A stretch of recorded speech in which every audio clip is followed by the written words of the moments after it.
Josh, you've been here 5.5 years. Why now? Why replanting now? Well, obviously we had a couple of severe winter events the last 2 winters, so Yeah. that sort of sped the plan up. But it was something we'd been thinking about for a number of years. The Black Sage bench in particular, I think the vines had reached sort of 35 years old, Yeah. starting to become a little less productive. There was some leaf roll virus in the vineyard which impacts quality and yield. Yep. So it was something we were looking at doing in stages starting this year anyway, but the 2 cold events certainly sped So that it was up. an easier jump. Yeah, that's certainly forced the issue. And actually, when you think back to 1990, I know, Harry McWater's local legend planted, he said we could have red varieties down here, but he mostly, I think, meant Bordeaux.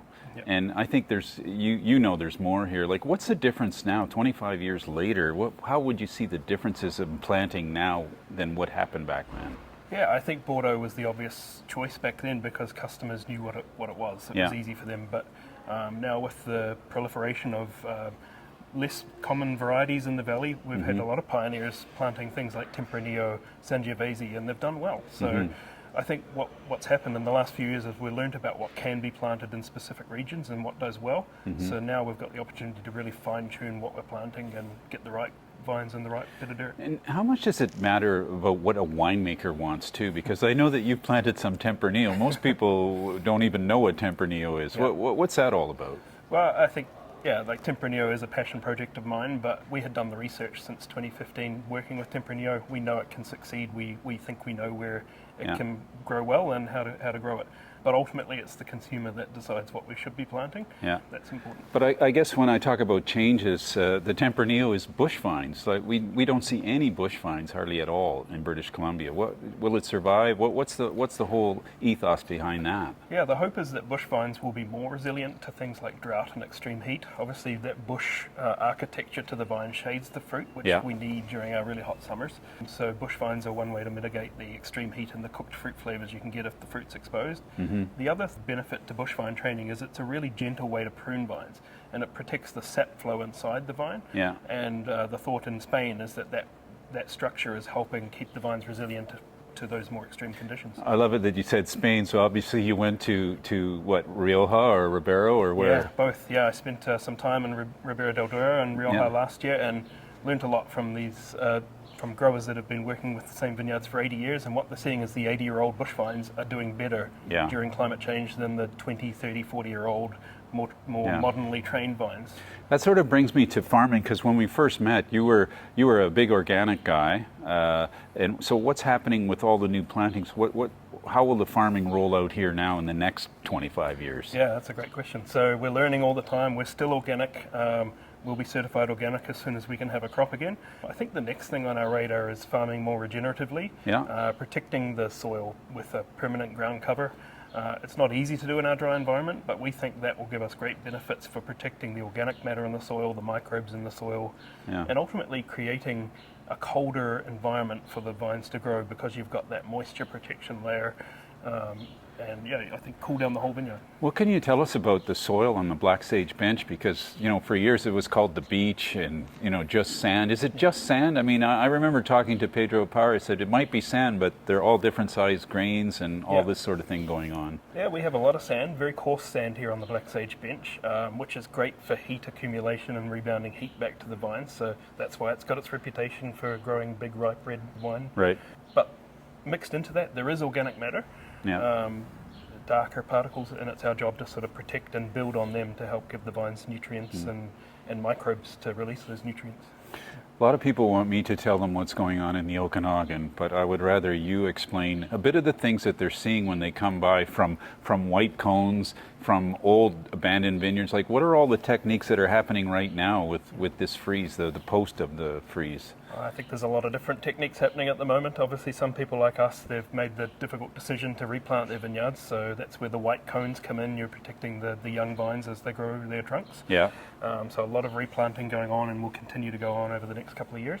Some people are retraining their vines, so from the trunk you might get new growth, which you can train up and build a new trunk, basically. Right. So that would mean no grapes this year, but potentially a small crop next year and back to full production the year after that. Right. So there's hope for those growers. And then some vines have been less affected. There's some warmer patches and some more resilient varieties. they might have a canopy this year and not a lot of fruit, but next year there's hopefully hope for a full crop there. One grower told me that he still expected about only 80% production moving forward because of the damage, and that he wasn't happy with that. Like he wanted 100%. Is that something that the vines are getting older anyways, I guess? Many places are replanted 25, 30 years, but in other places they can live 100. Yeah, we've got fairly extreme winters and summers. It does take a toll on the vines here. So I think 30 to 40 years is realistic for vine age here. To have 80% production, it's 20% you're not getting wine from, so I can see the challenge there. But if you've got 80% of your vineyard alive, you're probably not going to pull it out. Maybe you just interplant the other 20%. Need the money to survive, maybe. It helps. Yeah. The other thing people ask a lot, so you're replanting, but what happens now at this stage of the game in the global international wine business? So what are the things that you think about from, I don't know, like rootstocks, clones? What are all the variables that go into replanting a new vineyard? Yeah, replanting, it's a great opportunity to really look at what worked and didn't work in the past and try and imagine what the conditions are going to be like in 20 or 30 years when these vineyards are at their peak. So we look at everything from what the climate's doing, what irrigation trends are doing, and water supply is likely to look like in 20 or 30 years. We look at our own vineyard too. We do a lot of imaging and mapping from drones to find out where the hot spots are, where the cold spots are, what the airflow does in our vineyards. So it's been a real learning opportunity, and that guides us as we look at matching rootstocks, grape varieties, even clones to different parts of our vineyard. So this solar imaging, is that what you're talking about? Yeah. So did you learn something from that it was recently? Quite surprising, actually. I wish we had done it sooner. So we found out that our Sharp Rock vineyard we were at, and at the moment, is by far hotter than our other vineyard, which we call Double Black. Right. So that, to me, that tells us we had it wrong. Changes the mix.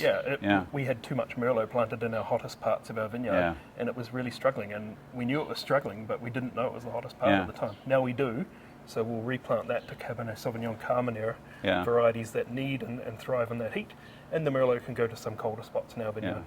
Which kind of takes me back to that 1990s thing. Yeah, they planted this stuff and it grows, but there is a specific site for every grape.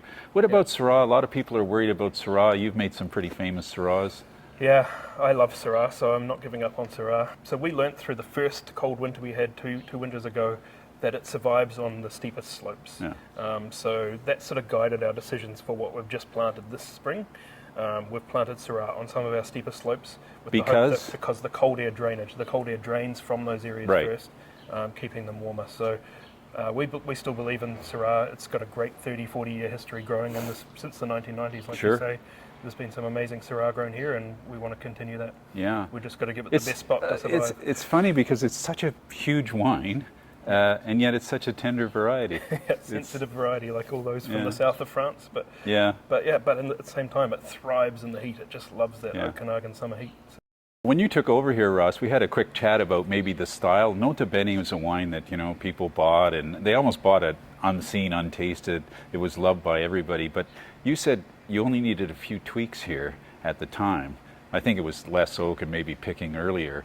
But now with all of these changes coming, how does that work with your team, your wine club, your members, the people that love Black Hills? What, do you stay up at night worrying about that, or how do you handle that? I think the ethos of Nota Bene has always been we're just making the best wine we can from our 2 vineyards each vintage. So that'll still continue. They're going to be new vines. It's young vines bring their own challenges, whether it's high vigor or they want to ripen berries really fast. So we're going to have to make some adjustments in the way we farm and the way we make wine.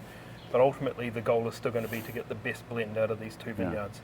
The winemaking won't change, our philosophy won't change. We're still going to be organic, wild fermented, gentle touch with French oak, light toast barrels. So I think everything will stay the same. Yes, it'll taste different because we're going from 35-year-old vines to 5-year-old vines when we make our first vintage from this new vineyard. But everything else is going to be consistent. Well, I guess we talk about consumers like that, but actually they have changed over the last 25 years too. Their tastes and the way that they consume wine and how they eat with it, all the rest of it.